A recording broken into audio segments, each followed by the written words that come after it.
हरि ओम श्री गुरु शरणम श्री गुरुचरण कमलेभ्यो नमः। मनोजवं मारुततुल्यवेगं जितेन्द्रिय बुद्धिमतां वरिष्ठं वातात्मजं वानरयूथमुख्यं श्रीरामदूतं शरणं प्रपद्ये। श्रीरामदूतं शरणं प्रपद्ये। श्री हनुमते नमः। प्रिय सज्जनों, आज मैं नारी के उत्तम संस्कारों के बारे में और आपके प्रति वर्णन करूँगा। पिछली वीडियो में मैंने नारी के कुसंस्कार बताए थे। आज मैं नारी के संस्कार, जो अच्छे आचरण कहें, अच्छे कर्तव्य कहें, हमारे क्या कर्तव्य हैं, उनका जो अच्छी नारी के क्या धर्म होता है, उनके बारे में मैं वर्णन करना चाहता हूँ। सज्जनों, तो देखिए, वैसे वर्तमान में लोग नारी की निंदा बहुत करते हैं, लेकिन मैं सबसे पहले एक बात बताना चाहता हूँ नारी के बारे में कि अगर नारी नहीं होती तो इस सृष्टि का उद्गम भी नहीं होता। और नारी ही कैसे कैसे महान पुरुषों को जन्म देती है।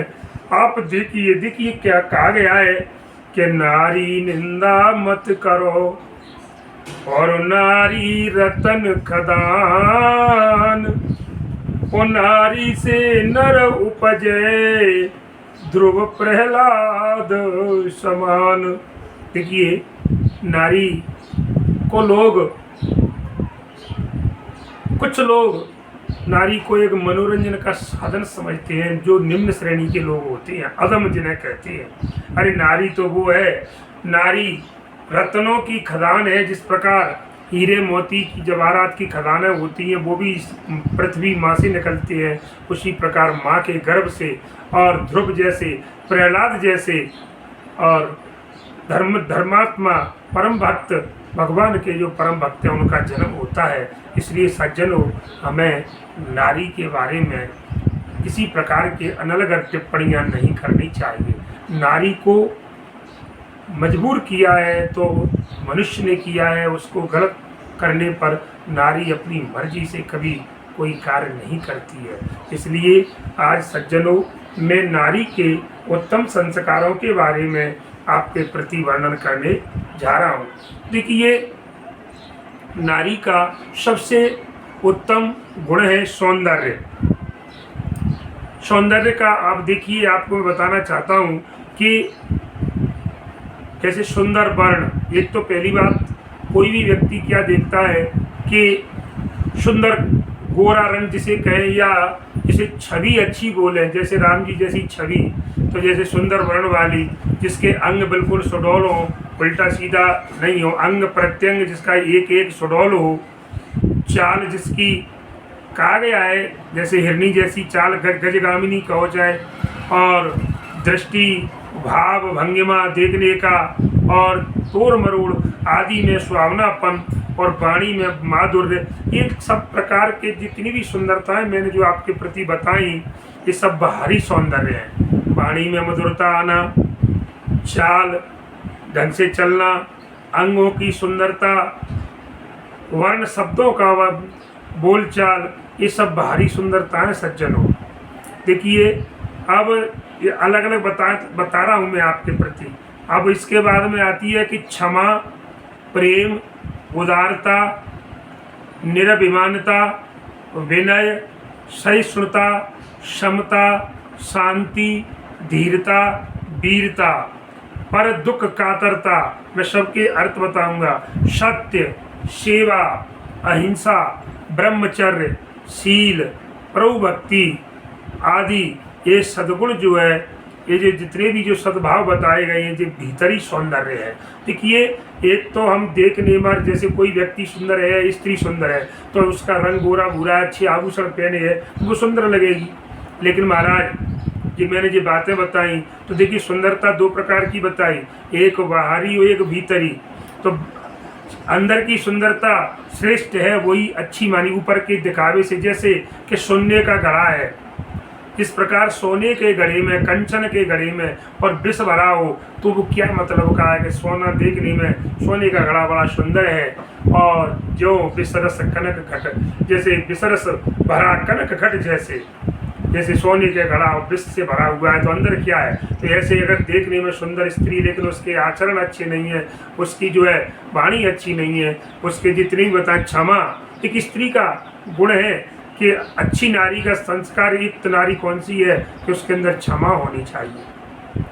प्रेम की परिभाषा आपको मिलेगी तो स्त्री से मिलेगी, पुरुष के अंदर प्रेम इतना नहीं होता, वो निर्दयी होता है। और उदारता, उदार भाव, निर्विमानता, मान अभिमान की कोई चिंता नहीं, कोई फिक्र नहीं, ये मनुष्य ही करते हैं कि उसने मेरे साथ ऐसा किया, मैं उसके दरवाजे पर नहीं जाऊंगा, लेकिन उनकी यहाँ नहीं है, थोड़ी देर में वो मान जाती हैं थोड़ा सा। और विनय, सहिष्णुता, माने जियो और जीने दो की भावना, तुम भी जियो और हमें भी जीने दो। क्षमता, शांति, धैर्य रखना, वीरता का प्रदर्शन करना, दूसरे के दुख में दुखी होना और सत्य बोलना, सेवा करना, अहिंसा, स्त्रियां इससे अहिंसा परमो धर्म, जैसे गांधी जी के विचार थे, इसी प्रकार इनके हृदय में बड़ी दया भाव। ब्रह्मचर्य का पालन करना, पुरुष ब्रह्मचर्य का पालन अधिक नहीं कर पाता, काम की वशीभूत, लेकिन ये अपने पूर्ण तरह से ब्रह्मचर्य का पालन करती है। तो ये ही भीतरी सौंदर्य है सज्जनों। मैं उन बहनों से कहना चाहता हूँ, नारियों से, कि हमें इन अंदर के जो भीतरी सौंदर्य है इनका हमें अच्छी तरह से पालन करना चाहिए, तो ये तभी आपकी सुंदरता बढ़ेगी। बाहरी और भीतरी दोनों ही सुंदरताएं आवश्यक हैं। देखिए दोनों जरूरी है आज के वर्तमान में, कलयुग में दोनों चीज़ जरूरी है, बाहर की सुंदरता भी जरूरी है और अंदर की सुंदरता भी जरूरी है। परंतु यहाँ इतना है कि बाहर की अपेक्षा और अंदर की सुंदरता सज्जनों बहुत आवश्यक है, वो प्रभावशाली है अंदर की, क्योंकि मनुष्य की कीमत गुणों से होती है, उसके रूप रंग से नहीं होती, मनुष्य की कीमत गुण से होती है। तो लिख रहे हैं कि रूपवती नारियों को, अब अगर मान लीजिए कोई स्त्री सुंदर है, कई एक नहीं कई, तो उनको फिर इस बात का गर्व भी हो जाता है कि मैं बड़ी सुंदर हूँ, मुझे तो मेरे सामने कुछ भी नहीं है, इसलिए उनको गर्व नहीं करना चाहिए और अपने अंदर अच्छे विचार, सद्गुण जिन्हें कहें और सद्भावना, ऐसी इस प्रकार का इस रूप को छोड़कर, इस सुंदरता के अभिमान को छोड़कर और अंदर सद्गुणों का विकास करिए, सद्भावनाओं को बढ़ाइए, तब जाकर के आपकी सुंदरता बढ़ेगी। तो देखिए ये है सौंदर्य आपका। रंग रूप से, कपड़े आभूषण से सौंदर्यता नहीं बढ़ती, ठीक है, हाँ अच्छे लगती है, लेकिन महाराज मैंने अभी उदाहरण बता दिया आपका, जो विसरस भरा कनक घट जैसे। तो मैंने एक बात बताई आपको, पहला गुण के सौंदर्य, तो सौंदर्य दो प्रकार के बताए, एक आंतरिक और एक बाहरी, माने भीतरी और बाहरी दो सौंदर्य बताए।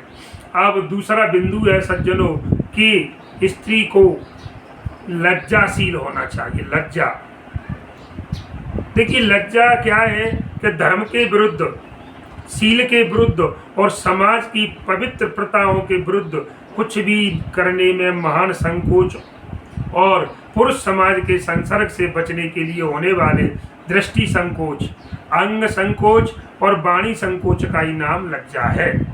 देखिए मैं बिल्कुल क्लियर करके बताता हूँ कि आजकल बड़ा नंगापन देखने को मिलता है, चाहे बहू है तो ससुर के सामने, बेटी अपने माता पिता के सामने, अपने ससुराल वालों का कोई लज्जा नहीं है, बोल चाल में भी लज्जा नहीं है, अंग संकोच, आजकल अंग प्रदर्शन सबसे अधिक हो चुका है। लेकिन नारियों को चाहिए कि वे अपने अंगों को ढककर रखें और वाणी पर संयम रखें। तो देखिए वाणी में संकोच करना, सोच समझकर बोलना और सीमित बोलना और अंग प्रत्यंग माने अंग संकोच करना, कहने का मतलब है इस प्रकार से अगर मान ली होता है तो वो लज्जा के अंतर्गत आता है। तो सज्जनों, क्योंकि सबसे एक चीज बताइए कि स्त्री आभूषणों से अच्छी तो ठीक है लगती है आज के समाज के लिए, लेकिन नहीं, मैं आपको ये बताना चाहता हूँ कि नारी का, स्त्री का सबसे आभूषण है तो क्या है, लज्जा ही सबसे बड़ा आभूषण है। इसलिए उसको कायदे और कानून के अंतर्गत अपनी देश रीति कुल रीति के अनुसार अपनी धार्मिक मान्यताओं को ध्यान रखते हुए और एक जो हमारी भारतीय संस्कृति है उस भारतीय संस्कृति का हमें जो है और पालन करना चाहिए। और उसकी आंखों में शीलता होनी चाहिए। हमें दृष्टि कौन सी होनी चाहिए, उनके हृदय में आंखों में शील भरी दृष्टि आंखों में रहनी चाहिए।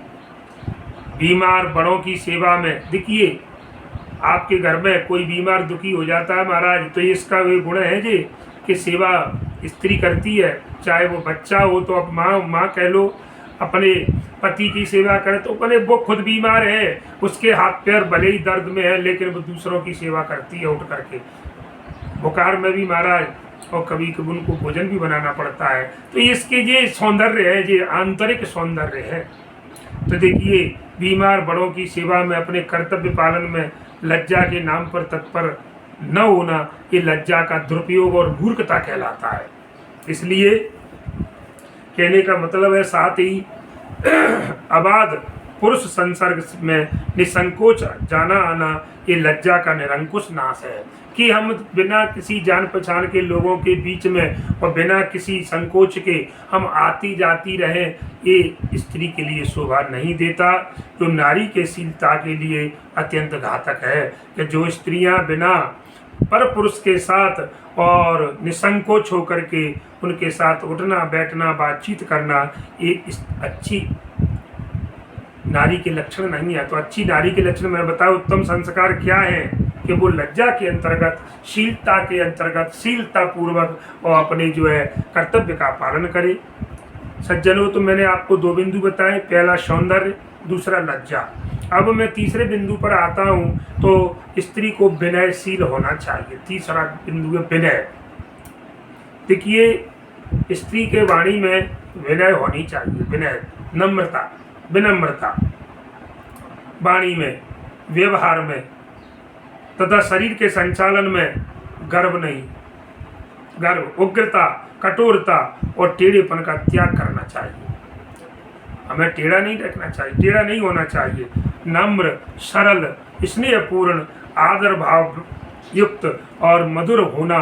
अब ये बताई गई कि विनय, पहले पॉइंट आया कि विनय क्या है, विनय की परिभाषा क्या, विनय किसे कहते हैं, क्या विनती करने को विनय कहते हैं? नहीं, मैंने बताया कि आदर भाव से युक्त स्नेहपूर्ण व्यवहार, सरल नम्रता के पूर्ण व्यवहार और टेढ़ेपन को त्यागना, ये महाराज विनय कहलाता है।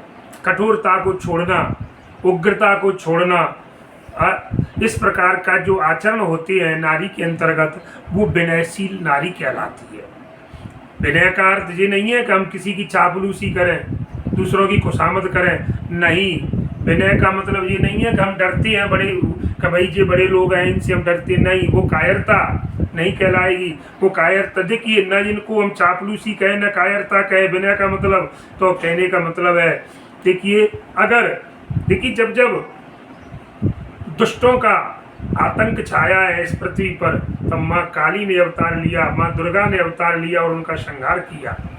तो इसी प्रकार स्त्री को ये भी चाहिए, उसके अंतर्गत अगर दुष्टता करता है कोई, तो दुष्टों को दमन करने के लिए उनके अंदर कठोरता और उग्रता होना भी आवश्यक है। जैसे कि झांसी की रानी लक्ष्मीबाई उदाहरण है इसका, कि अंग्रेजों के साथ किस प्रकार लोहा लिया, आप सबको मालूम है।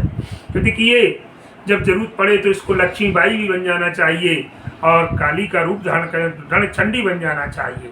तो ये इसके अंदर ये अच्छे संस्कार है। बात बात पर नहीं, अगर बात आन की आ पड़े तो, और पर घर माने दूसरे के घर, परिवार, अपना परिवार तथा संसार के जितने भी अन्य सभी व्यवहारों में नारी को विनय रूपी आभूषण को हमेशा धारण करते रहना चाहिए। क्योंकि ये विनय सबसे, देखो मैंने भी ये बताया, लज्जा, लज्जा ये नारी का उत्तम आभूषण। उसके बाद दूसरा आभूषण है विनय। अब विनय के अंतर क्या क्या बातें बताई मैंने अभी आपको, उतने वो नाम बताए कि नम्रता पूर्ण व्यवहार, सरलता पूर्ण व्यवहार, स्नेह प्रेम के साथ व्यवहार, आदर पूर्वक भाव से व्यवहार और मधुरता, किसी की चापलूसी न करना। कहने का मतलब है ये सब चीज़ें विनय के अंतर्गत आती हैं। तो सज्जनों, ये तीसरा बिंदु था कि नारी के उत्तम संस्कार कौन से हैं। अब मैं चौथे बिंदु की तरफ चलता हूं, तो वो है संयम तप। शरीर मन और वाणी को मैंने बताया अभी, मनसा वाचा और कर्मणा। तो हम एक तो शरीर से उनको चाहिए मन से और वाणी को विषयों की तरफ से और हटा करके रखें, उनकी तरफ न जाएं और उनको कभी भी अवैध तथा अकल्याणकारी कार्य में लगने देने का नाम ही संयम कहलाता है। माने कहने का मतलब है हम अपनी वाणी को, हम अपने मन को, हम अपने शरीर को ऐसे कार्य में न लगाएं जो कि हानिकारक हो, जिनसे हमारा कल्याण न हो, भला न हो। तो हमें ऐसे कामों में अपने मन को नहीं लगाना। तो वे ही स्त्रियां उत्तम नारी कहलाती हैं जिनके अंदर इस प्रकार के संस्कार होते हैं। तो संयम की परिभाषा बताई मैंने, कहा संयम क्या है, कि संयम की एक बार फिर से कि शरीर को, मन को और वाणी को विषयों की ओर से यथासाध्य हटाए रखना और उनको कभी भी अवैध तथा अकल्याणकारी कार्य में न लगने देने का नाम ही सज्जनों संयम है। अब देखिए, आप इसी को तप कह सकते हैं, क्योंकि तपस्या के लिए हमें संयम की आवश्यकता पड़ती है। तप करने के लिए, योग साधना के लिए संयम, क्योंकि अगर संयम खो देंगे तो हम किसी काम में सफल, इसलिए क्योंकि गीता जी में भी भगवान श्री कृष्ण ने बताया है कि देव द्विज, देवता और द्विज माने ब्राह्मण, गुरुजन और ज्ञानी जनों की पूजा, शरीर की शुद्धि, अपने आप की शरीर की शुद्धता रखना, शरीर के अंदर सौम्यता रखना, माने सौम्यता का तरह सरलता, सीधापन, और सज्जनों ब्रह्मचर्य कहने का मतलब है पर पुरुष अथवा पर स्त्री का सर्वथा त्याग एवं पति पत्नी में शास्त्रोक्त सीमित संसर्ग। कहने का मतलब है हमें पर पुरुष का तो संसर्ग और पर स्त्री का भी जो जिनके आचरण खराब है ऐसी उनका संसर्ग त्याग देना चाहिए। और कहने का मतलब है पति पत्नी में भी संसर्ग का मतलब है मेल मिलाप जिसे कहें आप, तो वो कब होना चाहिए, शास्त्रोक्त विधि के अनुसार। तो वो उत्तम नारी का लक्षण है। शास्त्रों के अनुसार समय पर यथा समय और संसर्ग का जो है पालन करे तो उसे ब्रह्मचर्य कहा जाएगा। अहिंसा माने किसी को चोट न पहुंचाना। कहने का मतलब है मारना ही नहीं कहलाता, हमारी तरफ से किसी को दुख न पहुंचे, कष्ट न पहुंचे, किसी के मन को क्लेश पैदा न हो, उसे अहिंसा कहती है।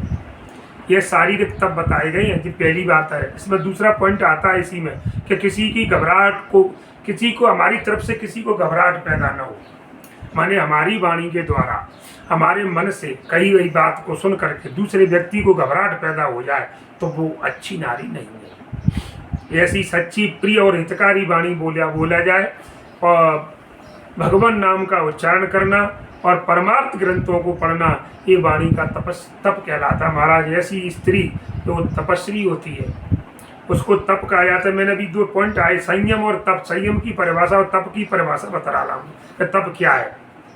तीसरी बात, मन की प्रसन्नता, मन की सौम्यता और मन का मौन, माने अन्य चिंतन से रहित। मौन रहने का मतलब है हमें अपने काम से मतलब है।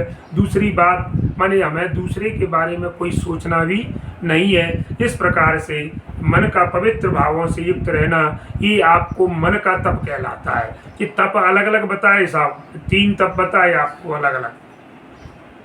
वाणी का तप बताया कि किसी को घबराहट, आपकी वाणी के द्वारा, आपकी बातों से किसी के अंदर घबराहट पैदा न हो, ऐसी सच्ची प्रिय हितकारी वाणी बोलिए।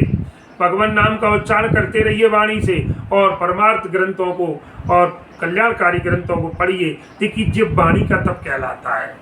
और मन की प्रसन्नता, मन की सौम्यता, मन का मौन रहना, कहने का मतलब है ये मन को अपने बस में रखना और मन का पवित्र भाव से युक्त रहना, ये मन का तप कहलाता है सज्जनों।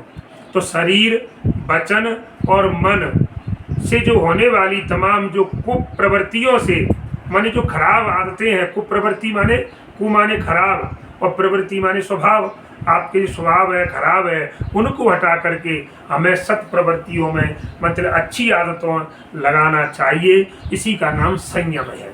माने हमें अपने मन को बुरी आदतों से हटाकर अच्छी आदतों में, अच्छी प्रवृत्तियों में लगाएं, तो ऐसी नारियां उत्तम संस्कार वाली कही जाती हैं। तो सज्जनों, मैंने आपको पहला बिंदु सौंदर्य, दूसरा लज्जा, तीसरा विनय, चौथा संयम और तप एक में ही बोल दिया, अलग अलग थे। अगला बिंदु है संतोष। देखिए, संतोष के बारे में एक बात बताई गई है, चाहे तो स्त्री हो या पुरुष, कि गौ धन गज धन बाज धन, गौ धन गज धन बाज धन और रतन धन खान, जब आवे संतोष धन सब धन धूर समान। तो देखिए, सब धन खत्म हो जाते हैं जब संतोष रूपी धन और किसी के अंतर्गत आता है। देखिए सज्जनों, तो वो एक संतोष की प्रवृत्ति है। आपने घर परिवार में देखा होगा, घर में कोई खाने पीने की वस्तु है, पहनने ओढ़ने की वस्तु है, तो जो अच्छे संस्कार वाली स्त्री होती है महाराज, अपने बच्चों को, अपने पति, अपने परिवार वालों को कहती, सबको खिलाती है, और बच जाए उसको बाद में तो ठीक है, और नहीं तो भूखी और रूखी सूखी खाकर सबको अच्छा खिलाती है। ये संतुष्ट प्रवृत्ति है महाराज। तो देखिए, परश्री कातरता, असहिष्णुता, लोभ और तृष्णा के बस में न होकर भगवान की दी हुई अपनी स्थिति में संतुष्ट रहना। देखिए, मैंने अभी बताई आपको कि भगवान ने, परमात्मा ने जितना जो कुछ दिया है उसमें संतुष्ट रहे। आजकल क्या हो रहा है, दिखावा, कि दूसरे की यहाँ ऐसी चीज़ आई है तो हमें भी चाहिए, तो घर आकर के वो अपने पति से झगड़ेगी, चाहे उसको ये विचार नहीं है कि मेरे पति की व्यवस्था इतनी है या नहीं है। तो देखिए, अच्छी नारी के, अच्छी उत्तम नारी के संस्कार हैं कि जिसके घर में परमात्मा ने जितना दिया है उसमें संतुष्टि करना। और क्योंकि संतोष रखने से महाराज जो चित्त की, जो मन की जलन होती है वो मिट जाती है। अगर आपको अपने मन की शांति करनी है और जलन को मिटाना है, आजकल लोग अपने महाराज दुख से दुखी नहीं होते।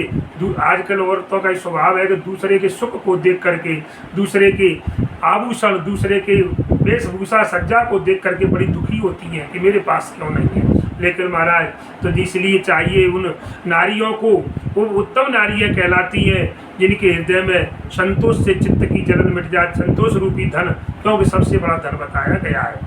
द्वेष, विषाद, द्वेष रखना, दुखी होना, जब किसी से द्वेष करोगे दुखी रहोगे, और क्रोध, इनसे रक्षा हो जाती है। केवल संतोष करने से, संतुष्टि करने से, जैसा है उतना है, जितना दिया है उससे अपना काम करेंगे, ऐसा सोचने से महाराज परम सुख की प्राप्ति होती है, और उनके हृदय में किसी प्रकार के दुख की उत्पत्ति नहीं होती, और क्रोध नहीं आएगा। जब क्रोध नहीं आएगा तो वैसे ही संतुष्टि रहेगी। इसलिए नारियों का एक जो पांचवा गुण बताया मैंने, उसे कहेंगे संतोष। अगला है उत्तम नारी का संस्कार, क्षमा। देखिए महाराज, रामचरितमानस में भी आया है कि वैसे बताया है कि बड़े छोटे, बड़े माने बड़े बूढ़े बुजुर्ग जो होती हैं कि क्षमा बड़े ने को चाहिए। तो बड़े लोग जो होती हैं, सज्जन पुरुष होते हैं, वो क्षमा के अधिकारी है, वो क्षमा कर देती हैं। लेकिन यहाँ बताया गया है कि अपना अहित करने वाले के व्यवहार को भी सह लेना। क्या है, अगर हमारा किसी ने अहित किया है लेकिन हमने उसके उस अहित को भी और सहन कर लिया, तो समझ लो आप क्षमाशील नारी हैं। क्योंकि उनके किसी प्रकार की प्रतिक्रिया न करना, प्रतिक्रिया नहीं करती जो क्षमाशील होती हैं, वो देख लेती हैं लेकिन उसके बदले जवाब नहीं देती। ये क्षमाशील नारी का गुण है।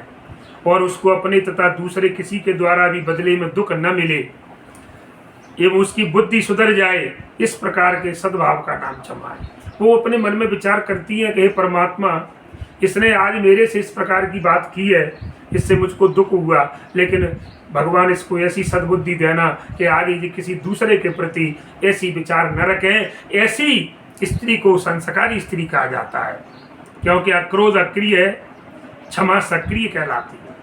क्षमा कायरों का नहीं बल्कि वीरों का धर्म होता है। मैंने अभी बताया कायर लोग नहीं होते, वीर पुरुष होते हैं, वो क्षमा कर देते हैं। आपने रामचरितमानस में देख लो, आप महाभारत में देख लो, एक उदाहरण नहीं है कि जब एक नियम था उस समय कि जब किसी के हाथ में धनुष बाण नहीं होता तो उसको जो है मारते नहीं, उस पर प्रहार नहीं किया जाता, क्योंकि ये वीरों का धर्म नहीं है कि निहत्थे पर वार करना। तो देखिए ऐसे ही कहने का मतलब है ये तो क्षमा स्त्री का परम सुंदर आभूषण है, ये भी एक संस्कार है। अगला है साहब धीरता और वीरता। तो देखिए दुख है, विपत्ति है, धीर माने धैर्य को धारण करना। तो दुख में, विपत्ति में, कष्ट में और भय के समय भगवान के मंगल में विचार पर भरोसा रखकर और तथा विपत्ति सदा नहीं रहती, क्योंकि उनको ये जिनके संस्कार अच्छे होते हैं, जिनकी परवरिश जिसे कहें हम अच्छी होती है, जिनके माता पिता के द्वारा अच्छी बातें सिखाई जाती हैं, वो इस बात का बिल्कुल ध्यान रखती हैं कि सदा समय एक सा नहीं रहता। कहते हैं कि जैसे रहट होता है, पुराने ज़माने में रहट होता था तो उसमें पानी भर के आता था, उसको घरिया बोलते थे। तो सदा घरिया रीति नहीं, कभी खाली तो कभी भरी, कोई क्रम चलता रहता है। इसी प्रकार को दुख और सुख ये लगा हुआ है, गाड़ी के पहिए की तरफ चलता फिरता रहता है। इसलिए अच्छे संस्कार वाली स्त्रियां महाराज भरोसा करती है परमात्मा पर। वे सोचती है कि ये विपत्ति है, थोड़े दिन के लिए आई है और आई है तो ये चली जाएगी, लेकिन वे कभी घबराती, तभी तो वे धैर्य को धारण कर लेती हैं। इसलिए क्योंकि जैसे बादल आते हैं लेकिन चले जाते हैं, का परमानेंट 24 घंटे नहीं रहते, आकाश काला हो जाता है। लेकिन महाराज जब आकाश काला हो जाता है तो कभी फिर थोड़ी समय के बाद बादल हट भी जाते हैं, तो वैसा का वैसा। इसी प्रकार अच्छी नारी के लक्षण है कि विपत्ति आती है, जैसे आकाश में बादल आते हैं और हट जाते हैं, उसी प्रकार अच्छा समय भी आएगा, बुरा समय आया है तो अच्छा भी आएगा। और जब बादल हटेंगे तो प्रकाश फैलेगा महाराज, सूर्य नारायण निकलेंगे। इसी प्रकार ऐसा सोच कर समझ करके वो भी अपने कर्तव्य का पालन करती हैं और मैदान में डटी रहती हैं। तो मैदान में डटे रहना ही ये धीरता का गुण है। धैर्यवान होती हैं, वो कायर भागती है मैदान छोड़कर। परिस्थितियों से समझौता, परिस्थितियों से डट कर के जो मुकाबला करे वो धैर्यवान कहलाती है। इसी के साथ अब आती है वीरता की बात। इसी में तो वीरता भी इसका गुण होता है स्त्री का, अच्छी नारी का। तो वीरता क्या है कि जो विरोधी शक्तियां हैं, जो हमारा विरोध करने वाले हैं, उनको जड़ के सहित खत्म करना, निर्मूल कर देना, साहस पूर्वक बुद्धिमानी से काम करके और प्रयत्न पूर्वक उनका जो है समूल खत्म करना, ये वीरता का गुण अच्छी नारी के अंदर पाया जाता है। सज्जनों, इसके बाद 8वां पॉइंट बता रहा हूं मैं, गंभीरता। मेरा बिंदु है 8वां, गंभीरता। देखिए गंभीर क्या है, जैसे समुद्र, राम जी कैसे थे, समुद्र एवं गंभीर। राम जी सरकार स्वयं श्री राघवेंद्र सरकार समुद्र के समान गंभीर थे सज्जनों। तो समझ करके मधुर मीठा थोड़े शब्दों में बोलना, जैसे गागर में सागर भरना। जैसे बिहारी का है, बिहारी जी ने एक रचना लिखी बिहारी सत सही, इसमें 719 दोहे लिखे हैं सज्जनों। तो उनका क्या नियम था, जैसे समास होता है ना, थोड़े शब्दों में अधिक बड़ी बात कहना। तो ऐसी गंभीर हृदय वाली स्त्रियां जो होती हैं वो थोड़े शब्दों में बहुत बात कह जाती हैं। और फालतू न बोलना, माने व्यर्थ की बकवास न करना, हंसी मजाक न करना, किसी से विवाद न करना, चपलता चंचलता का व्यवहार न करना, और हर कार्य को सज्जनों खूब सोच विचार करके दृढ़ निश्चय के साथ जो है करना, शांत और शिष्ट व्यवहार करना, कभी घबराना नहीं, झगड़े टंटे में नहीं पड़ना। माने किसी प्रकार का, माने जो गंभीर हृदय वाली स्त्रियां होती है महाराज, वो लड़ाई झगड़ा नहीं चाहती, क्योंकि लड़ाई झगड़ा करने से क्या होता है, आप सामने वाले को टेंशन और खुद को, पूरे परिवार में जो काम करने वाले लोग हैं उनका काम में मन नहीं लगता। और कहने का मतलब है थोड़ी सी विपत्ति आने पर घर में या कोई काम आ पड़ने पर वो विचलित नहीं होती है। अरे क्योंकि मैंने अभी बताया था महाराज, सुख दुख का जोड़ा है। सुख दुख आया है तो सुख आएगा, सुख आया है तो दुख भी आएगा, तो ये जोड़ा है, चलता रहता है। तो महाराज ऐसी इन सभी बातों पर और विचलित न होना एक गंभीरता कहलाता है। तो ऐसी जो स्त्रियां हैं, इतनी जो मैंने बताया अभी आपको कि किसी प्रकार का विवाद न करना, ये गंभीरता है। विवाद नहीं कर, सुन लेती हैं। कहने का मतलब है कोई कुछ कह रहा है तो उनकी बात को सुन करके कहने का अपने पेट में डाल लो, कोई बात है उसको डाल लो, तो वो गंभीर हृदय वाली, बड़ा पेट होगा वही डालेगा। बड़े पेट का मतलब है सबकी सुनो, सुनो सबकी और करो मन की। कहने का मतलब है तो किसी के बुराई भलाई में हम क्यों पड़े, झगड़े टंटे से दूर, अपने काम से काम, हंसी मजाक नहीं करना है, सोच समझ कर काम करना। तो ये कहने का मतलब है इनको गंभीरता कहा गया है। सज्जनों, ये गंभीरता की परिभाषा है। इसके बाद गंभीर स्त्री का तेज सब मानते हैं। जो गंभीर हृदय वाली स्त्री होती है ना, तो उसको सब सम्मान देती है और उसका आदर करते हैं। साहब, एक घर में नहीं, एक परिवार में नहीं, पूरे समाज में, क्षेत्र में, देश में, प्रदेश में, सब जगह उसका सम्मान होता है और वह बहुत सी व्यर्थ की कठिनाइयों से बच जाती है सज्जनों। इसलिए एक स्त्री क्या, सबको ही गंभीर हृदय वाला होना चाहिए। समता, अगला नवा बिंदु। समता माने समानता। कहने का मतलब सब में एक ही आत्मा। जैसे कहने का मतलब है एक जितने भी प्राणी हैं, कहने का मतलब प्राणी मात्र सब एक ही प्रभु की संतान। हमारा विचार, हमारे विचार, हमारी सोच कैसी होनी चाहिए कि सी राम में सब जग जानी। तो अच्छी नारी का लक्षण है कि वो क्या जाने हर प्राणी में, और प्रभु का बात समझ करके, और ये समझे कि ये सब प्रभु की संतान है, परमात्मा की संतान है, और अपने मन में सबके प्रति सम्मान का भाव रखे। क्योंकि कोई छोटा बड़ा नहीं है, कोई जाति से ऊंचा नीचा नहीं है, कर्म के आधार पर ऊंचा नीचा होता है मनुष्य। इसलिए उत्तम नारी वही है जो सबके अंदर समानता का भाव रखे। कैसे रखे कि परमात्मा की संतान समझ करके सबके दुखों को अपना दुख समझे, सबके हित में अपना हित माने, और ये समता कहलाती है। व्यवहार में तो कहीं कहीं ऐसा हो जाता है कि विषमता करनी पड़ जाती है हमारा एक प्रसंग के अनुसार, जो अनिवार्य है, पर मन में आत्मदृष्टि और परमात्मा दृष्टि से सब में समता रखनी। देखिए, आत्मा की दृष्टि और परमात्मा दृष्टि से हमें सबके अंदर जो है और समानता रखनी चाहिए। ये अच्छी नारी के गुण हैं। विषमता रूप में तो वह गुण है, विषमता इस रूप में तो है कि जैसे अपनी संतान के हिस्से में, देखिए ये तो एक स्वाभाविक बात है कि अपने लिए अपनी संतान के हिस्से में कम परिमाण में, परिमाण का मतलब होता है मात्रा में, कम संख्या में और कम घटिया चीज ली जाए। देखिए, ये अच्छी नारी के लक्षण अपने लिए, अपने खुद के लिए, अपनी संतान के लिए कोई चीज घर में परिवार में साझे में रहते हैं मिलजुल करके सब भाई, तो अपने बच्चों के लिए भले ही हल्की चीज आ जाए, लेकिन अपने महाराज जो देवर है, ननद है, जेठानी है, देवरानी है, उनकी संतान है, तो उनको सबसे पहले अच्छी चीज़ दी जाए। भले ही हमारे लिए, अपने खुद के लिए, अपनी संतान के लिए हल्की रह जाए तो कोई दिक्कत नहीं है।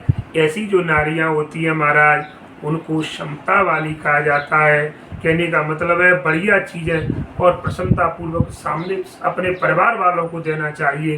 तो अब जब ऐसे घर में 4 स्त्रियां हैं, अगर सब ऐसा विचार कर लेंगी तो कोई खराब चीज़ होगी नहीं, सब एक समान होगी। तो हमें सबको एक, इसलिए मैं सभी माता बहनों से अनुरोध करता हूँ कि सबके अंदर इस समता का, समानता का भाव, अपने बच्चे और देवर के बच्चे, जेठ के देवरानी जेठानी के बच्चों में कोई भेदभाव नहीं समझना चाहिए। अगर ऐसा जो होती है, ऐसी जो स्त्रियाँ होती हैं जो भेदभाव नहीं समझती, वो उत्तम नारी कहलाती हैं। इसके बाद सज्जनों, अब मैं अगले बिंदु पर आता हूँ। 10वां बिंदु है सहिष्णुता। कि दुख, कष्ट और प्रतिकूलता के सहन करने का नाम सहिष्णुता है। देखिए, दुख आ जाए तो दूसरों से बखान न करें, दुख में घबराएं ना, कष्ट में परेशान न हो, प्रतिकूल परिस्थितियां बन जाएं तो भी घबराएं ना, ऐसी स्थिति, इसको कहते हैं सहिष्णुता। माने हर परिस्थिति में समान रहना, यह नारी जाति का स्वाभाविक गुण है। क्योंकि नारी थोड़े समय में थोड़ी घबरा जाती है, विचलित हो जाती है, लेकिन नहीं, नारी पुरुष की अपेक्षा बहुत अधिक सहन कर लेती है महाराज। पुरुष जल्दी घबराता है लेकिन नारी नहीं, यही तो इसकी विशेषता है। घर में कोई परिवार में परेशानी है तो वो हिम्मत बनाती है अपने पति को, अपने देवर को, अपने जेठ को, ससुर को, सबको, और सहने की शक्ति है उसके अंदर, सहन करने की शक्ति है। वो भूखों को झेले, प्यास को झेले और सबके मान सम्मान का ध्यान रखे महाराज। साधारणतः सहिष्णुता गुण की तुलना एक वृक्षों के साथ भी की जाती है। सहिष्णुता की तुलना पेड़ों के साथ है। किस प्रकार से ये पेड़ों के साथ? तो देखिए, स्त्री की तुलना एक वृक्षों की तरह कैसे बताई गई है। एक सहिष्णुता वाली स्त्री के तरुणैव सहिष्णुना, क्या बताया? तरुणैव सहिष्णुना। देखिए आपको देखा होगा कि जब पेड़ में और फल लग जाते हैं तो जो बच्चे होते हैं या कोई भी व्यक्ति है, फल तोड़ने के लिए उसमें पत्थर मारते हैं। तो महाराज, जब हम पत्थर मारते हैं लेकिन हमको वो क्या देता है? पत्थर सहन करने पर फल देता है। तो ये गुण होते हैं, या तो सज्जन व्यक्ति कह लो इन्हें, या चाहे साधु कह लो, कि देखिए कही गई है कि एतते ये पाहन हनत उतते ये फल देत, तुलसी संत सुअम्ब तरु। तुलसीदास जी ने दुआ लिखा है कि तुलसीदास संत एक आम के पेड़ की तरह होते हैं। तुलसी संत सुअम्ब तर फूल फलें पर हित। ये फूलते और फलते दूसरों के लिए, अपने लिए नहीं। क्योंकि हम इधर से पत्थर मारते हैं, उधर से जी हमको फल देते हैं। ऐसे ही सज्जन व्यक्तियों का स्वभाव होता है महाराज। तो यहाँ पर यही देखिए लिख रहे हैं, लोग पत्थर मारते हैं, वृक्ष सुंदर है, सुपक्व है, मधुर फल देता है, लेकिन लोग उसको काट करके जला देते हैं और स्वयं जलकर उनका, लेकिन फिर भी क्या होता है, जब उनकी लकड़ी को ला करके हम जलाते हैं, यज्ञ कार्य हमारा संपादन कराता है, हमारे लिए भोजन पकाती है वही लकड़ी, और सर्दी में जब हम टुट जाते हैं महाराज तो शरीर में गर्मी भी पहुंचा करके हमें जीवन दान देती है। तो वृक्ष फलवान बनता है। अनेक आंधी आती है, पानी है, बिजली है, इन सब बाधा विपत्तियों को झेल करके भी महाराज और हमारे लिए फल देता है। तो देखिए पेड़ कितना सहिष्णुता वाला है। ये आंधी को, तूफान को, पानी को, सर्दी को, गर्मी को, सबको झेलता है और हमको फल। इसी प्रकार महाराज एक ऐसी सहिष्णुता स्त्री कहलाती है कि वो भी विकट परिस्थितियों में और समझौता करके वो हमारे लिए हर वस्तु को उपलब्ध कराती है। किसी नारी को प्रतिकूल भावों के प्रति और सास अगर प्राप्त हुए हों तो उसे सहिष्णु बनकर प्रेम के द्वारा उनको सन्मार्ग पर लाना चाहिए। बता दिया, अगर कोई स्त्री है, अगर ऐसा बन जाता है कि प्रतिकूल परिस्थितियां बन जाती हैं कि उसका पति और सास ससुर जो होते हैं उसके माफिक नहीं होते, लेकिन अच्छी नारी होगी महाराज तो उनको भी वो सही रास्ते पर ले आएगी। तो उनको लाना चाहिए और सहना, कलह न करके प्रेम करना। देखिए कलह करना एक स्त्री का ठीक है गुण होता है। कुछ स्त्रियां कलहकारिणी होती हैं, लेकिन जो अच्छी नारियां होती हैं, कुसंस्कारी स्त्रियों में आती है कलहकारी, लेकिन जो सुसंस्कारी होती हैं उनमें कलह नहीं करेंगी, प्रेम का संचार करेंगी और प्रतिवाद न करेंगी, माने उत्तर के बाद उत्तर नहीं देंगी। ऐसा उनका एक मूल मंत्र है उनके पास। इससे क्या होता है महाराज, शीघ्र ही अशांति से भरा उजड़ता हुआ घर भी पुनः बस जाता है। अगर आप सहिष्णुता को अपने हृदय में धारण कर लेना, पत्थर की तरह, पेड़ की तरह, जैसे पत्थर मारते हैं लेकिन फल देते हैं, उसी प्रकार आप भी अगर गंभीर बन जाते हैं तो उस घर में शांति सुख की लहरें महाराज उछाल मारने लगेंगी, सुख शांति दौड़ती आएगी, किसी को कहने की आवश्यकता नहीं होगी। सज्जनों, इसके बाद अगला पॉइंट है 11वां कि सुव्यवस्था और सफाई। देखिए घर की वस्तुएं, अब ये मनुष्य पति देव नहीं देखते, घर में पुरुष नहीं देखते, ये घर का काम ये अच्छी नारियों के, और वैसी जो नारियां होती हैं महाराज जिनको उल जलूल और सामान घर में उल्टा सीधा डला है, कोई व्यवस्थित नहीं है, वो अच्छी संस्कार नहीं है। तो देखिए घर की साफ सफाई करना, अनावश्यक सामग्रियों को और जो अलग गलत जगह पर रखी हैं उनको अपनी सही जगह पर रखना, श्रृंखलाबद्ध इनको ही रखना, इनको सुव्यवस्था कहलाता है। क्योंकि नारी घर की लक्ष्मी कहलाती है सज्जनों, घर के सौंदर्य को और ऐश्वर्य की देवी कहलाती है। ये सुव्यवस्था के बिना घर में लक्ष्मी का रूप बिगड़ जाता है। अगर आपका घर व्यवस्थित नहीं है, क्योंकि हमें किसी चीज़, जैसे किसी जगह पर एक चीज़ रखी रहती है प्रतिदिन, अगर उसको हटाकर वहाँ से दूसरी जगह किसी ने रख दिया तो आपको समय पर नहीं मिलेगी। तो ये अच्छी संस्कार युक्त और स्त्री का गुण है, आभूषण है, उसकी जो व्यवस्थाएं बनती हैं तो वो अपनी सामान को सही जगह पर रखें, इधर उधर बिखेर कर सामान को न रखें। कूड़े करकट से भरा हुआ आंगन न होना चाहिए। दीवारों में मैं बता रहा हूँ अच्छी संस्कार के, मकड़ी के जाले से छाया वाली दीवारें, कपड़े तथा बर्तन आदि का मैलापन, खोजने पर घंटों तक जरूरी चीज़ों का नहीं मिलना, ये ठीक नहीं है। चीज़ कोई ढूंढ रहे हैं, घंटों तक नहीं मिल रही, क्योंकि अगर वो व्यवस्थित एक जगह जहाँ पर एक निश्चित जगह है वहाँ रखी होगी तो आपको तुरंत मिल जाएगी। तो कहने का मतलब है, आवश्यकता पड़ने पर इधर उधर दौड़ धूप करना, झुंझलाना, दूसरों पर दोषारोपण करना, हिसाब किताब का पता नहीं रखना, ये सब अव्यवस्था के स्वरूप बताए गए।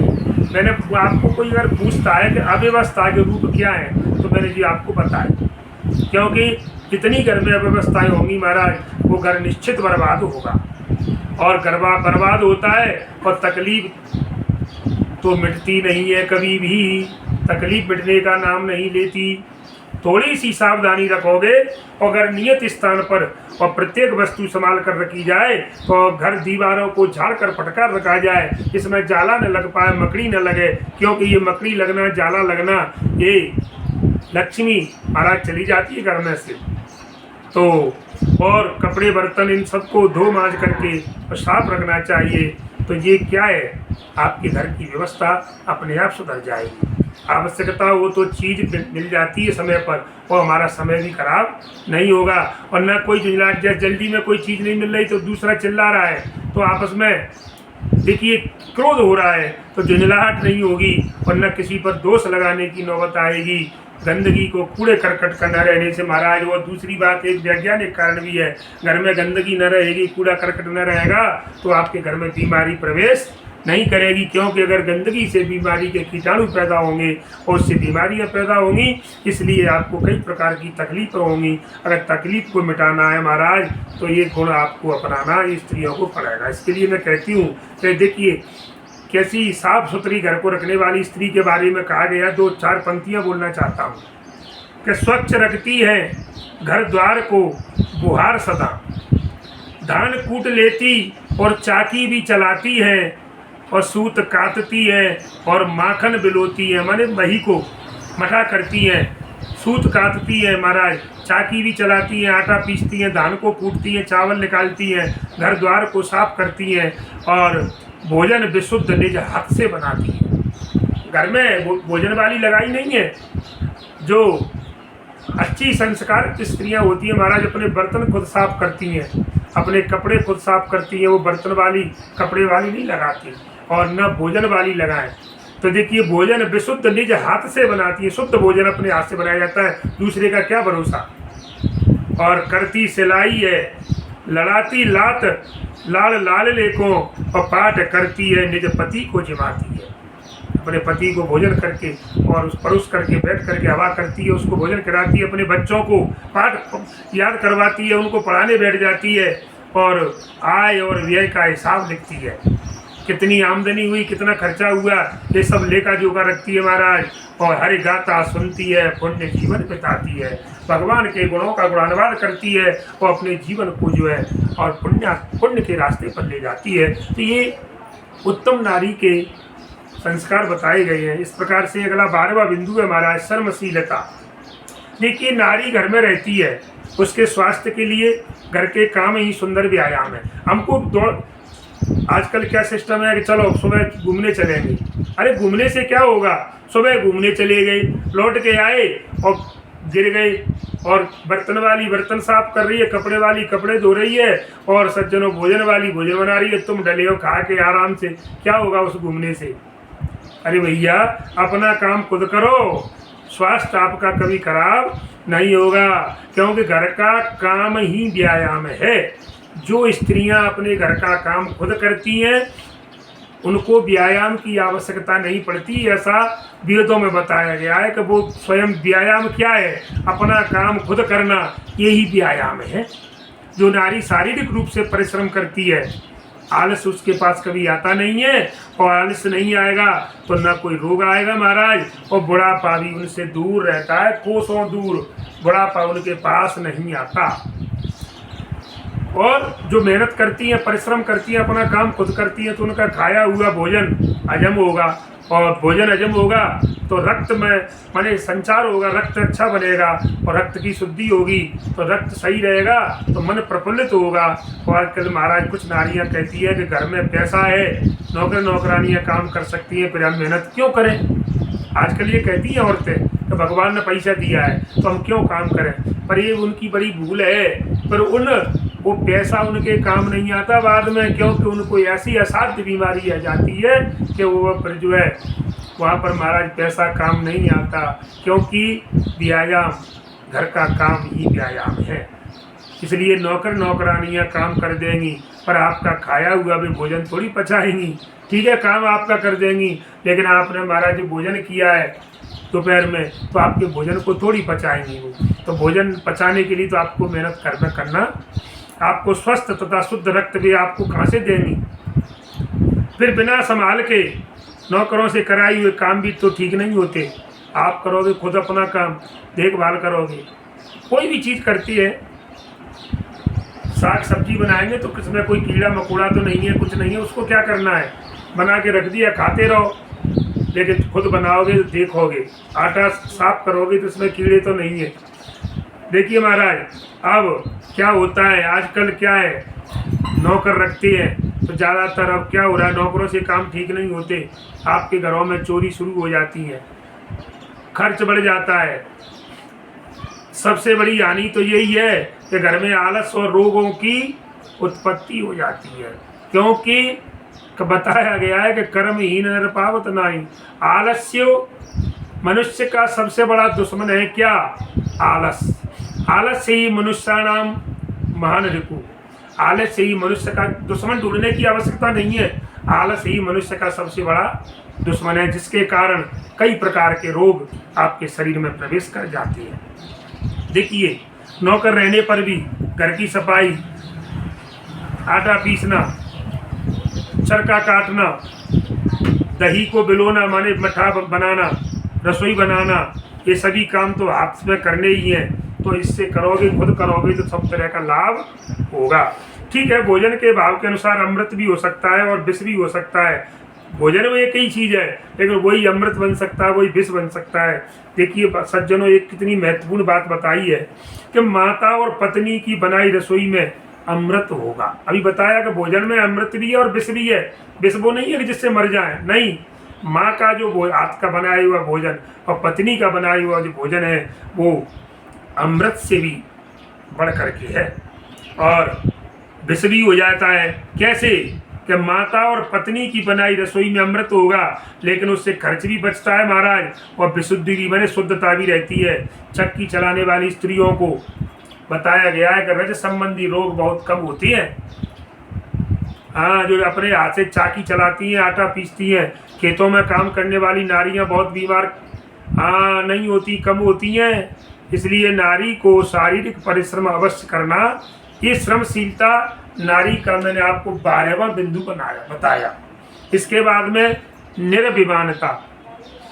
हमें चाहिए स्त्रियों को कि रूप का, धन का, पुत्र का, विद्या का, बुद्धि का, इन सभी चीज़ों का, हमें अपने पद का, अधिकार का कभी गर्व नहीं करना चाहिए। माने निर्विमानता का अर्थ है नी माने नहीं अभिमान। हमें अभिमान से रहित होना, निर्माने नहीं, रहित, अभिमान से रहित होना चाहिए।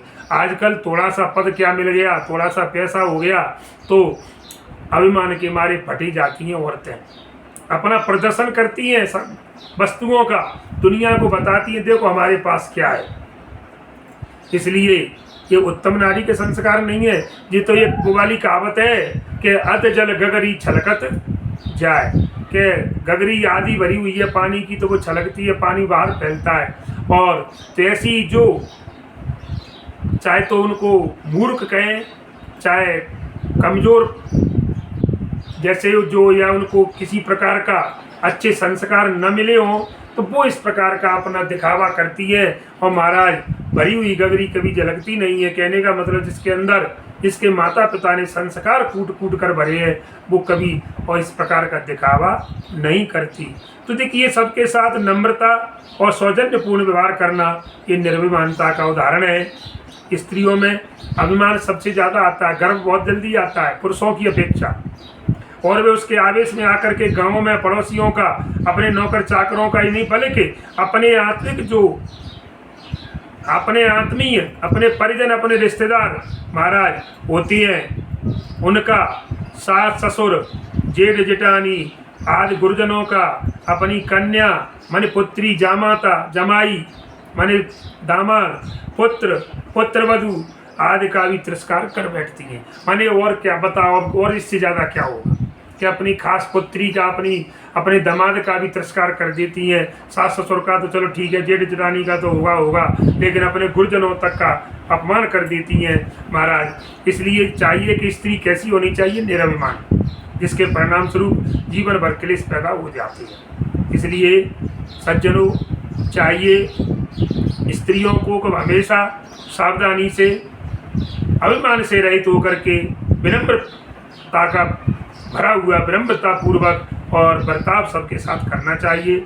नम्र व्यवहार से क्या होता है कि जो बैरी भी होती है ना, अपने दुश्मन महाराज, वो भी अपने हो जाती है, क्योंकि नम्रता एक सबसे बड़ा गुण है। और कठोर व्यवहार से जो हमारे मित्र होते हैं ना, वो भी दुश्मन बन जाते हैं। जो देख लो आप, ये व्यवहार में ही सब कुछ है। इसके बाद अगला बिंदु आता है मितव्ययता। मितव्य यानी सीमित, व्यय माने खर्च। स्त्री का सबसे बड़ा गुण है, वही स्त्री घर की लक्ष्मी, घर की क्यों कहते हैं कि स्त्रियां हमेशा पैसा बचा कर रखती हैं, अपने खर्चे में से कटौती करके, और पैसे को बचा करके रखती है सज्जनों। तो सीमित खर्च करने को मितव्यता कहती है। खर्च करना अच्छी बात है, कोई बुराई नहीं है, लेकिन जरूरत पड़ने पर खर्च करें, और लेकिन बचा करके भी समय के लिए, आगे के लिए जो बचा करके रखती हैं सज्जनों। तो मितव्यता केवल रुपए पैसों की नहीं, घर की वस्तुओं की भी होती है महाराज। तो हमें घर की वस्तुओं को भी यथासंभव सोच समझकर कम खर्च करना चाहिए, क्योंकि कम आमदनी वाले गृहस्थ को ये बताया गया सबसे ज़्यादा हो सके तो आमदनी का तीसरा चौथा हिस्सा आकस्मिक विपदा के समय, माने जैसे हमने 100 रुपये कमाए तो उसमें से 25 रुपये कम से कम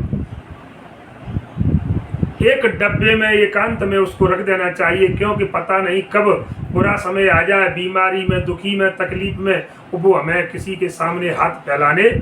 तो ये पुरुषों का नहीं है लक्षण, ये स्त्रियों के अंदर बचत का गुण पाया जाता है। अच्छी नारियां होती हैं। और चटोरियों की बात छोड़िए, चटोरी तो घर का चौरा कर देती हैं, लेकिन महाराज उत्तम संस्कार वाली होती है ना, वो जो है ऐसा काम करती हैं। तो देखिए जैसे पैसा जोड़ लिया उनने बचा बचा कर, जैसे बच्चा बच्ची की शादी है तो उसके लिए जमा करके रखना चाहिए। जिनके पास सज्जनों बहुत पैसा होता है, बहुत आमदनी है, उनको तो कोई दिक्कत नहीं, लेकिन उनको भी व्यर्थ में खर्च नहीं करना चाहिए। इससे आदत बिगड़ती है, क्योंकि आज तो पैसा है तो ठीक है, लेकिन कल मान लो कम हो गई, आमदनी कम हो गई, तो आदत तो वही रहती है। यही तो आजकल के बच्चों के बिगड़ने के कारण है कि जब एक बार लत पड़ जाती है किसी चीज़ की, पैसे होने पर और पैसे के न होने पर, फिर वो बच्चे को पैसा नहीं मिलेगा तो फिर वो चोरी करता है सज्जनों। इसलिए इस दुख से बचना है। और व्यर्थ अधिक व्यय को हो जाने के कारण धर्म और लोक सेवा के आवश्यक कार्य में खर्चने की प्रवृत्ति घट जाती है सज्जनों, जो मनुष्य की एक उच्च वृत्ति का नाश करने वाली होने के कारण सबसे बड़ी हानि है। कि मनुष्य की जो है उस वृत्ति का नाश कर देती है, जो उच्च वृत्ति है सोचने समझने की। स्त्रियों में फिजूल खर्ची का दोष प्राय अधिक पाया जाता है। बाजार जाती हैं, जिस चीज़ की जरूरत नहीं है देखी और तुरंत उसको अच्छी लगी और खरीद लाती हैं, तो ये फिजूल खर्ची से बचना चाहिए। थोड़ी आमदनी वाले पति पुत्र तो बेचारे तंग आ जाते हैं। जिसकी आमदनी कम है पति की, अब वो स्त्री के उस खर्चे को देख करके और बेचारा तंग आ जाता है, कर्जे में डूब जाता है। घर में तो जब कर्जा हो जाता है तो सेठ साहूकार पैसा मांगते हैं महाराज, तो घर में अशांति पैदा हो जाती है। इसलिए सज्जनों, नारियों को चाहिए कि वो सहज ही मन का संयम करके कम खर्च की आदत डालें, घर में पति पुत्रों को सुख शांति, आदत का सुधार और धर्म पुण्य के लिए शुभ अवसर प्रदान करती रहे। धर्म पुण्य की बात आ जाए तो सबसे आगे चढ़ करके दान पुण्य करना चाहिए। ऐसी आदतें अपने बच्चों में डालना चाहिए। इसके बाद सज्जनों, अगला बिंदु 15वां आता है उदारता। स्त्री का अगला गुण है उदारता। देखिए उदारता में क्या है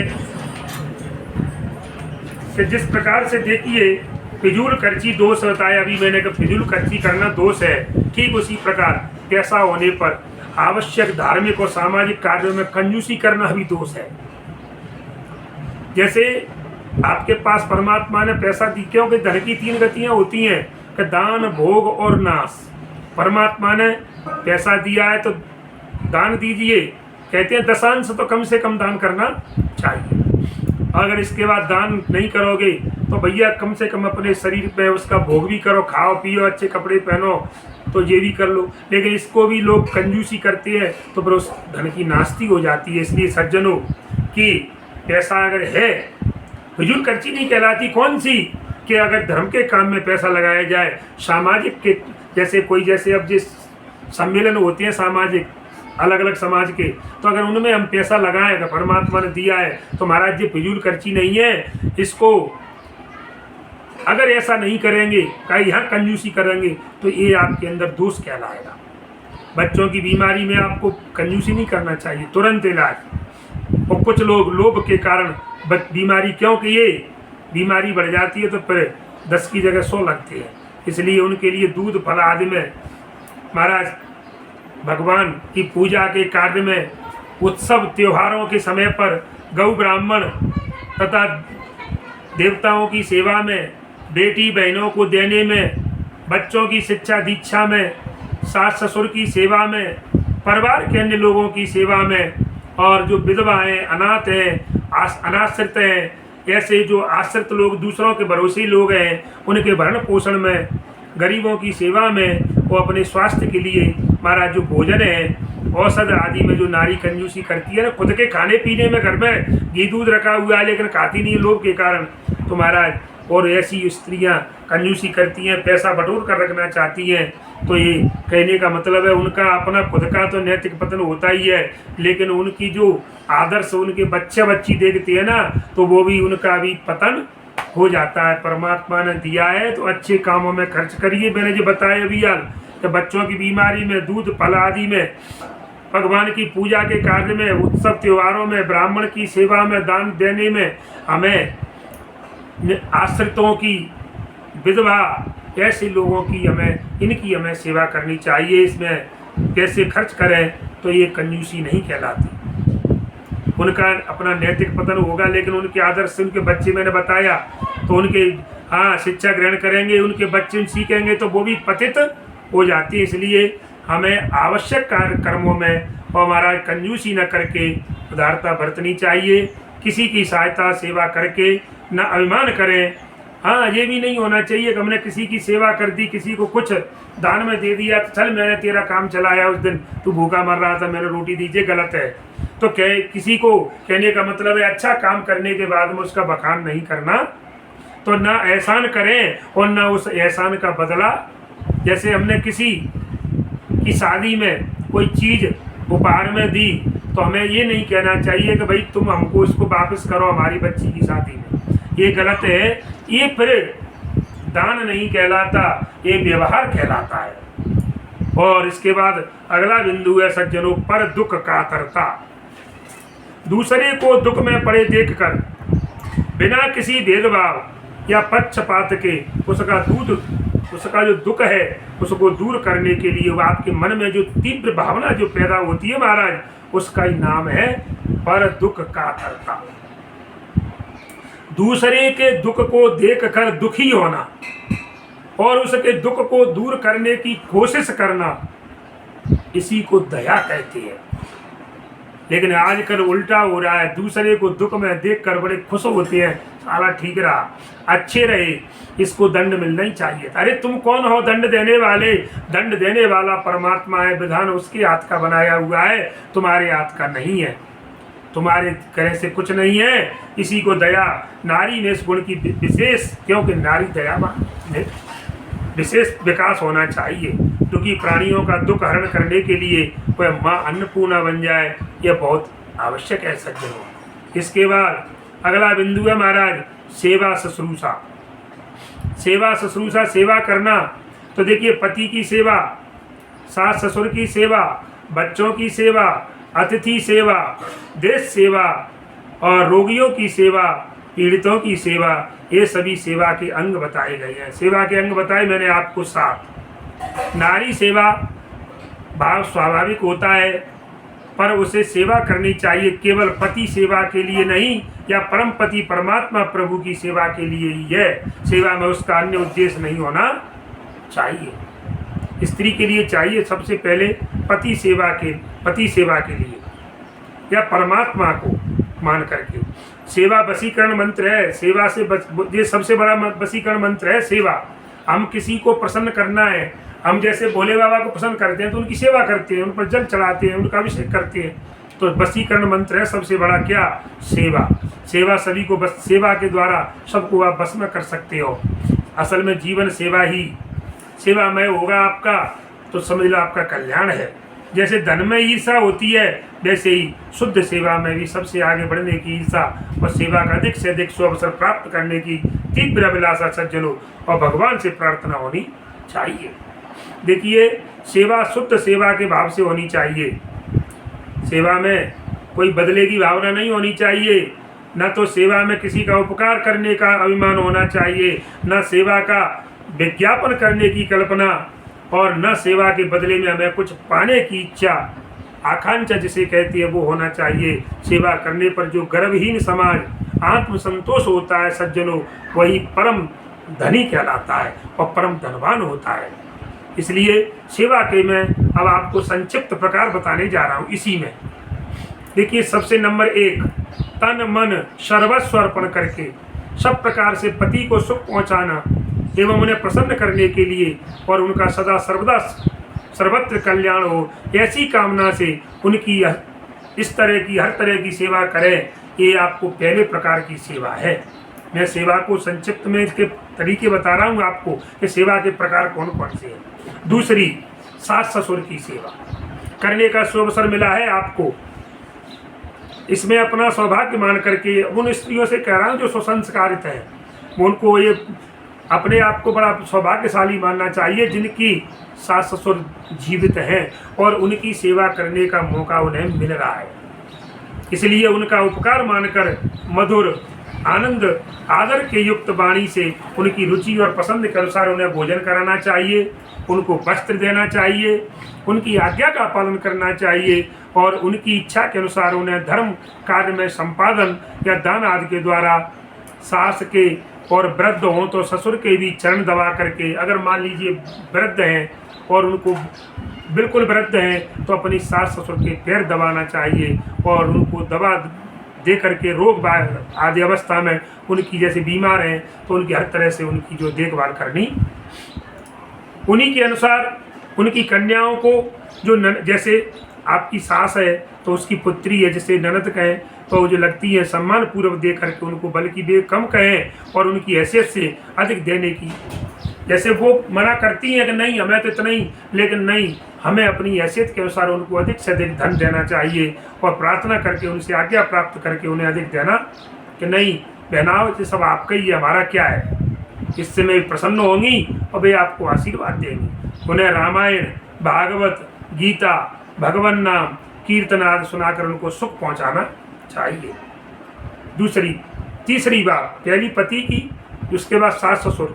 तीसरी बात बच्चों का स्वास्थ्य सुधरे, वे तन मन से विकसित हो, उनकी बुद्धि का विकास हो, उनके आचरणों में स्फूर्ति युक्त सात्विक गुणों का प्रकाश हो, वे कुल जाति देश तथा धर्म का गौरव बढ़ाने वाले सुशिक्षित तथा सदाचारी हो एवं त्याग की पवित्र भावना से युक्त ईश्वर भक्त हो। ये आपके देखिए, ऐसे जब आपके खुद अच्छे आचरण होंगे, आपके विचार अच्छे होंगे, परमात्मा के प्रति आपके सुंदर भाव होंगे, तभी आपकी संतान परमात्मा से जुड़ेगी। इस प्रकार से उनका लालन पालन जब अच्छा होगा, उनकी शिक्षा दीक्षा अच्छी होगी, तो बच्चों का स्वास्थ्य अपने आप संभल जाएगा, उनका भविष्य संभल जाएगा।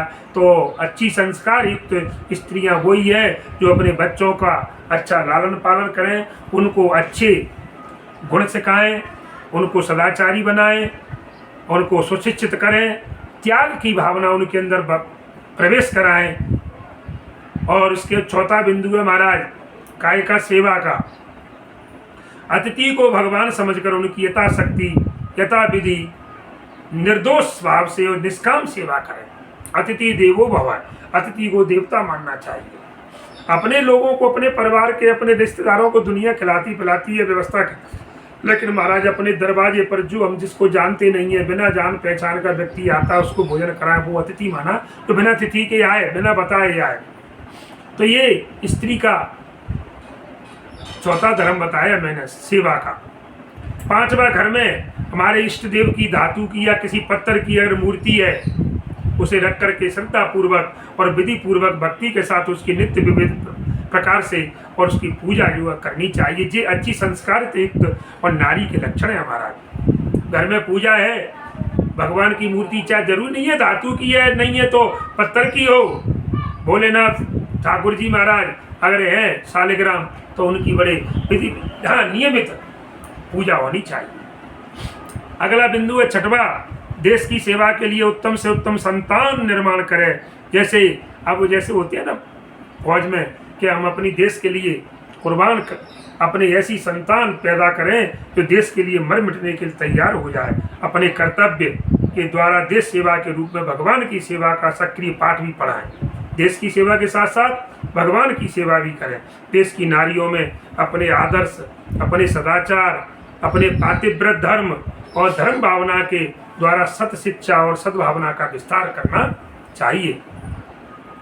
सज्जनों, सातवां बिंदु इसमें बता रहा हूं मैं, सेवा का प्रकार घर में तथा अवसर आने पर जो है आवश्यकता और अपनी सुविधा के अनुसार रोगियों और पीड़ितों की तन वचन मन से धन से निर्दोष और निष्काम सेवा आदर तथा सत्कार पूर्वक करें। कभी सेवा का अभिमान नहीं करें और न किसी के ऊपर एहसान जनावें। ये नहीं कि हमने तुम्हारी उस समय ऐसी सेवा की थी, गलत, फिर वो सेवा कोई करना या न करना एक बराबर हो जाता है। तो कहने का मतलब है सेवा करके हमें उसका अधिकार नहीं जमाना चाहिए। अब मैं सज्जनों अगला बिंदु पे आ रहा हूँ, एक छोड़कर के सेवा के प्रकार के रूप में अच्छी नारी के संस्कार के बारे में। एक संयुक्त परिवार, ये है नारी घर को बांध के रखती है। तो जितना संयुक्त परिवार होगा सज्जनों, वो विकसित होगा, विकासशील नहीं विकसित होगा। जहाँ तक वो सहनशीलता और उदारता के साथ विनम्र व्यवहार करके और घर को जोड़ करके रखें, ये अच्छी नारी के लक्षण है। तो हमें घर को जोड़ करके रखना। जिन नारियों के आते ही घर टूट जाए, समझ लो ये कुसंस्कारी, इनके माता पिता के द्वारा इनको ऐसे कुसंस्कार सिखाए गए हैं जिनने आते ही घर को तोड़ दिया। भाइयों के बीच में विरोध पैदा करना, परिवार को अलग अलग कर देना, ये कुसंस्कारियों के लक्षण है। और संस्कारी के लक्षण है परिवार को अलग अलग न होने देना। पता नहीं किसके भाग्य में से सुख और ऐश्वर्य मिलता है। कभी ऐसा न समझना चाहिए कि मेरा पति ही कमाता है, कि मेरा पुत्र। आजकल ये बड़ी समस्या है। अगर घर में कोई परेशानी भी नहीं तो सामने वाले पड़ोस वाले करवा देते हैं, अरे तेरा पति इतने रुपए कमाता है, 1 लाख रुपए महीने के, और ये दूसरा उसका भाई है, वो घर बैठा रहता है, पूरे दिन सोता है। तो ऐसे लोग भी बरगलाते हैं। लेकिन हमें चाहिए अच्छी संस्कारित तो जो स्त्रियां होती हैं महाराज, उनकी बातों पर ध्यान न दे करके कि मेरा पति कितना कमाता है, मेरा पुत्र कितना कमाता है, और जिस सब लोग बैठ करके खाते हैं मुफ्त में और सबका हिस्सा बराबर का है, लेकिन सब अपने अपने भाग्य का खाते हैं महाराज, कोई किसी के भाग्य का। इसलिए हमें ऐसी नहीं बनना चाहिए। और हाँ, अगर हम अपने घर को जोड़ कर रखती हैं तो ये हमारा सौभाग्य होगा, और अगर तोड़ती हैं तो उनके ऊपर ये कलंक होगा कि उनके आते ही और भाई भाई में विद्रोह हो गया, द्वेष पैदा हो गया, इस कलंक को धोना चाहिए। पति पुत्रों को समझा करके जहाँ तक हो सके महाराज, और संयुक्त परिवार और संयुक्त भोजन, माने चाहे कितने भी सदस्य हो जाए, एक चूल्हे पर भोजन बनना चाहिए, ऐसी चेष्टा करनी चाहिए। सेवा भाव और प्रेम जितना हो सके उतना ही त्याग अधिक होगा। जितना प्रेम आपके अंदर होगा और काम करने की भावना जितनी प्रबल होगी ना, उतना ही घर संयुक्त रूप से मजबूत रहेगा। प्रेम की दीवार त्याग है, प्रेम की भित्ति है त्याग। जहाँ तक प्रेम होगा ना, वहाँ पृथक होने का कोई सवाल नहीं उठेगा। तो महाराज घर को जोड़ना है तो स्त्री ही घर को जोड़ सकती है, अन्यथा घर तोड़ने में कोई समय नहीं लगता। जैसे मकान बनाने में टाइम लगता है, लेकिन मकान को गिराने में महाराज 1 मिनट लगेगी, तुरंत बस्ट हो जाएगा और ज़मीन पर, लेकिन बनाने में कई दिन लग जाते हैं। तो घर बनाने में और तोड़ने में बहुत अंतर है। अब अगला बिंदु है भक्ति। जीवन के प्रत्येक कर्म के द्वारा भगवान की सेवा करना, मन के प्रत्येक संकल्प के द्वारा प्रभु का चिंतन करना, प्रभु के प्रति आत्मसमर्पण करना कि प्रभु तेरा तुझको अर्पण क्या लागे मेरा। प्रभु को प्राप्त देखिए बताया गया है, करने की जो है उत्कंठा, ये भक्ति के मुख्य रूप बताए गए हैं। आत्मसमर्पण, संकल्प, चिंतन, सेवा भावना, इसके विभिन्न विधान हैं। उनको जान करके हमें अपनी सामर्थ्य के अनुसार प्रतिदिन नियमित रूप से भगवान के नाम का जप, चिंतन और उनकी लीला कथाओं का वाचन करना, श्रवण करना, मनन करना और परमात्मा के दिव्य स्वरूप का ध्यान करना और उनकी आज्ञाओं का पालन करना और उनकी वाणी श्रीमद् भागवत गीता तथा उनके पवित्र चरित्र श्री रामचरितमानस, श्री रामायण, भागवत का अध्ययन करना चाहिए। ये संस्कारी स्त्रियों के लक्षण हैं। इसके बाद में सादगी। देखिए सज्जनों, तन में, मन में और वचन में, तन से माने शरीर से, मन से और वाणी के द्वारा कहीं भी दिखावा, एक तो दिखावा नहीं करना चाहिए, दूसरा दंभ, तीसरा बाहरी श्रृंगार। बाहर के टीम टाम बनाने से, श्रृंगार करने से नहीं है महाराज, कुछ नहीं होता। हमें सादा जीवन, उच्च विचार, माने जीवन सादा जीना चाहिए। ये बाहरी श्रृंगार से नहीं, श्रृंगार करो मन का करो। मन जब अच्छा होगा, सुंदर होगा, तो आपके कार्य भी सुंदर होंगे। शौकीनी ज़्यादा शौकीन नहीं बनना चाहिए, शौकीनता को कम करिए। कुटिलता माने वक्रता को छोड़िए, कुटिल मत बनिए, दुष्टता मत बताइए।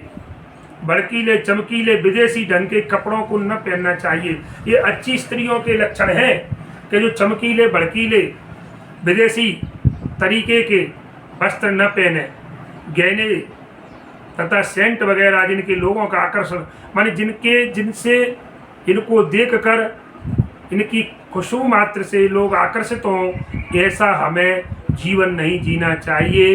ये अच्छी संस्कार युक्त स्त्रियों के लक्षण नहीं है महाराज। सादगी पूर्वक जीवन जीना ये अच्छे संस्कारियों के लक्षण हैं। और जो दिखावा करती है, चटकीले भड़कीले कपड़े पहनती हैं, श्रृंगार, दुनिया भर का श्रृंगार करती हैं और तरह तरह के, कहने का मतलब है, और जो क्या कहें उनको, तेल, क्रीम, इनकी दुनिया बताने के लिए, दुनिया दूसरे लोगों को आकर्षित करने के लिए, तो वो दुनिया को आकर्षित करना चाहती है।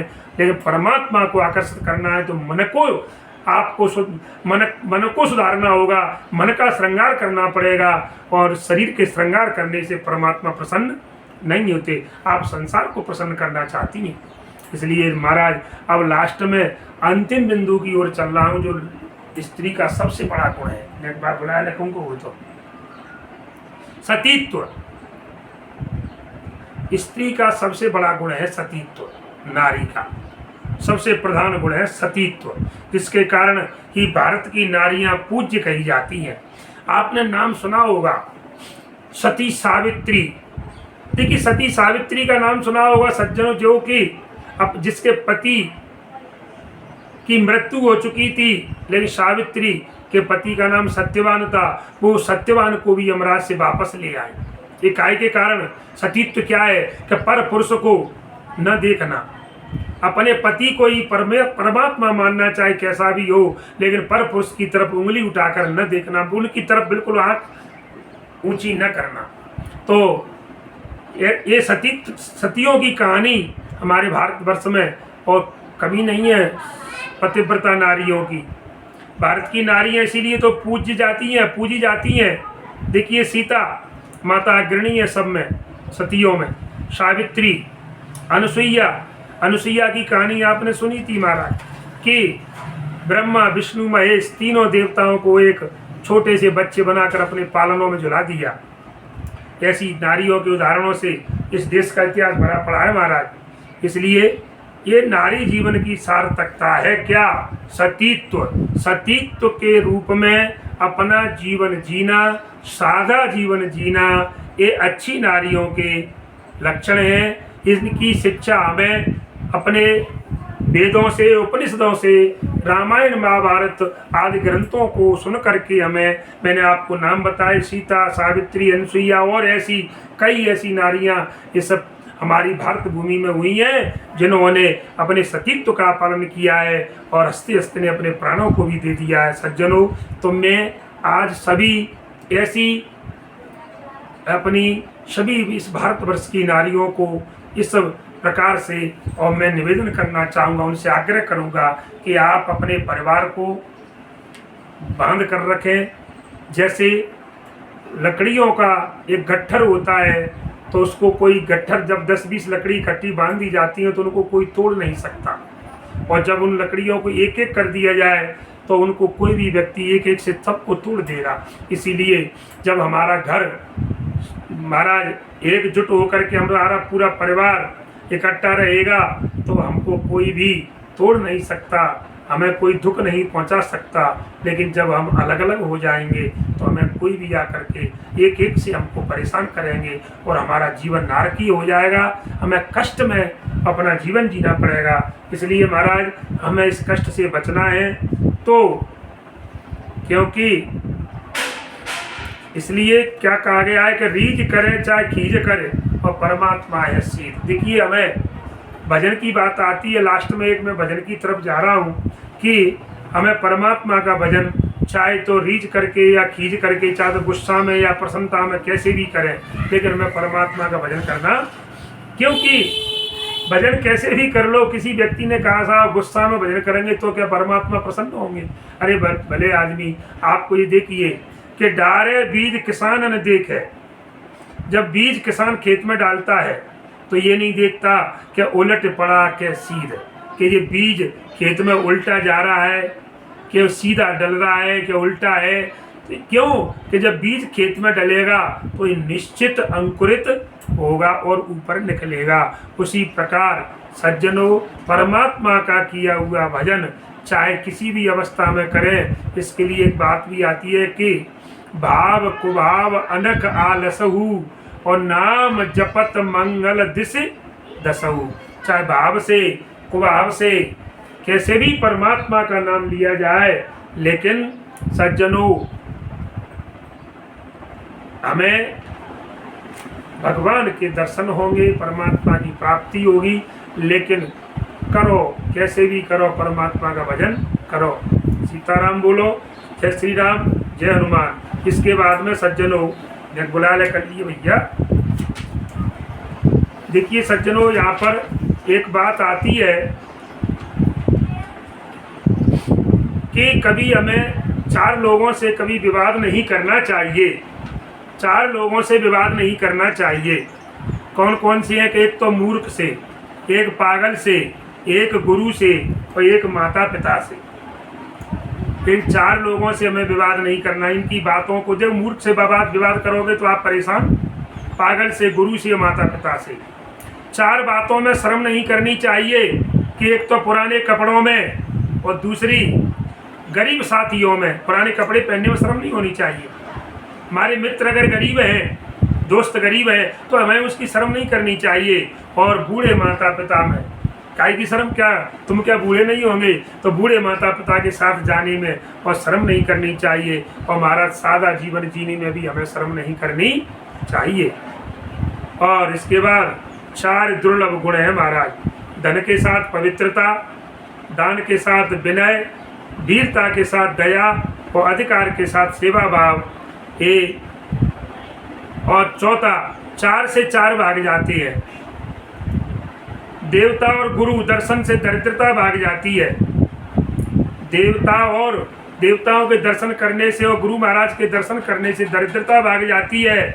भगवान की वाणी से माने भगवान का नाम जाप करने से और पाप दूर हो जाते हैं, पाप भाग जाते हैं। और जागने से चोर और सहन करने से क्रोध भाग जाता। आप किसी की बात को सहन करना सीख लो तो समझ लो आपका क्रोध दूर हो गया, क्रोध भाग जाएगा, आपके अंदर क्रोध नहीं रहेगा। इस प्रकार से सज्जनों, हमें देखिए, जिस घर में मैंने अभी बताया कि औरतों के, जिस घर में सुसंस्कारित अच्छी चरित्रवान स्त्रियां पाई जाती हैं तो वहाँ पर वो घर स्वर्ग के समान होता है। और जिसमें कुसंस्कारित स्त्रियां पाई जाती हैं वो घर नरक के समान होता है। देखिए, जिस घर की स्त्रियां अतिथियों के आने पर प्रसन्न हो जाती हैं महाराज, और बड़ा उनका और हृदय गदगद हो जाता है कि आज मेरे घर परमात्मा का आगमन हुआ है, ऐसा समझती हैं मेहमान के आने पर, और उनके स्वागत सत्कार में भिड़ जाती हैं, तो सज्जनों वो घर स्वर्ग कहलाता है।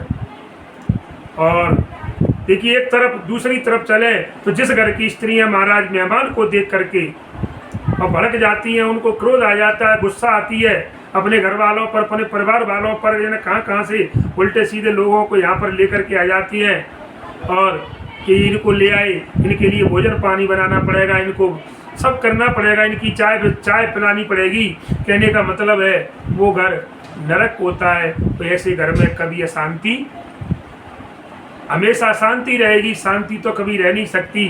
तो इसलिए महाराज इसीलिए तो कहते हैं कि हमें अपने बच्चों में संस्कार अच्छे डालने चाहिए, क्योंकि अच्छे संस्कार आपको स्वर्ग की तरफ ले जाएंगे और गलत संस्कार आपको नरक की तरफ ले जाएंगे।